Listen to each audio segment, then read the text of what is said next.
tayo po'y makikibalita sa kalagayan po ng ating supply ng bigas. Sapagkat ang sinasabi po ay nagpaplano na mag-angkat tayo ng 4.5 million metric tons ng bigas doon sa mga lugar na sa mga bansa na dati nating pinagkukunan, ano? Pero kahapon napuna na tumaas din po yung imported na bigas. Bakit? Ang tanong nga ng texter natin kahapon, di ko lang nabasa at ngayon na-recall ko Sabi niya bakit yung Vietnam ba binagyo? Hindi naman, Pilipinas lang ang binagyo. Bakit yung imported na bigas galing Vietnam tumaas din? Ito ang mga ganyang tanong maitatanong natin kay Ms. Rowena Sadicon, founder and lead convener ng Philippine Rice Industry Stakeholders Movement of PRISM. Ms. Sadicon, magandang umaga po, ma'am. Hello. Hello.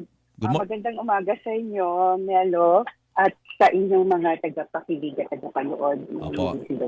Ma'am, teka muna po, ilagay natin muna sa tamang konteksto. Meron na ba kayong mga datos kung ilan pong mga palayan ang apektado po nitong mga sunod-sunod na mga bagyo po? Pati yung kanilang production, kung meron po kayo, ma'am. Palagay ko po, ang tama po nating tanungin dyan ay ang DA para makapagbigay ng tamang datos. Opo. Mahirap pong magsabi kasi meron pa po silang mga, I believe that they're still conducting all of this assessment kung gaano ko nga po ba apektado sa ating mga produksyon. Opo. Ngunit base nga po doon sa mga binabalita rin at mga narinig din po natin mula sa mga stakeholders sa ating mga farmers ay nakakalungkot po na apektado po. Yung iba po kasi dito ay mag-aani na or meron po mga late harvest. Buti yung iba nakahabol pa. Tapos yung iba naman po ay mga nagtatanim. Pero yun, iba't ibang stages po ito. Yung mga magtatanim pa lang, yun, kaya pong habulin pa yun. So yung mga paani na sana, yun po ang nakasama doon sa ating doon sa production na inaasahan, yun po yung mga affected pa. Opo.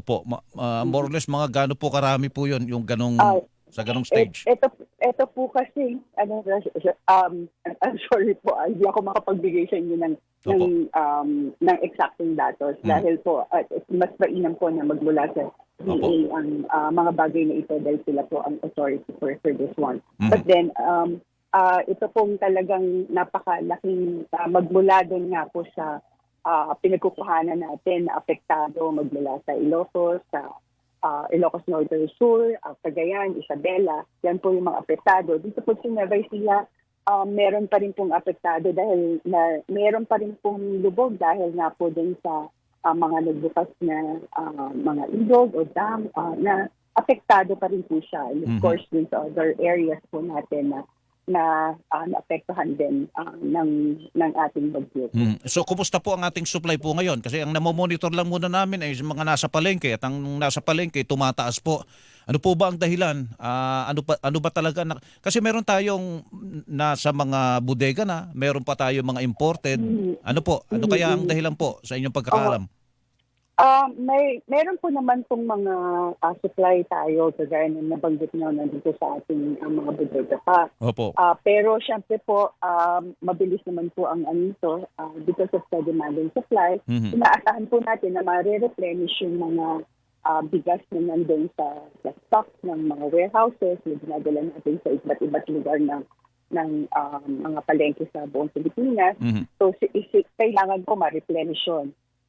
Ngayon, kung yung inaasahan po natin na supply ng commercial o yung local natin ay hindi nga po natin in-expect na supposedly dapat ay pababa dahil anihan pa po nabaligtad po dahil because of this situation ng kalamidad. Ganon din po, nabanggit mo kanina yung tungkol din sa imported. Bakit nga ba hindi naman sila na apektado pero sila ay magtataas din. It's because of the demand and supply. And yun nga po, pinapanood po kasi tayo at tinitingnan kung ano ba talaga dun sa pinagmumula natin sa ibang bansa, magmula sa Vietnam o sa Thailand.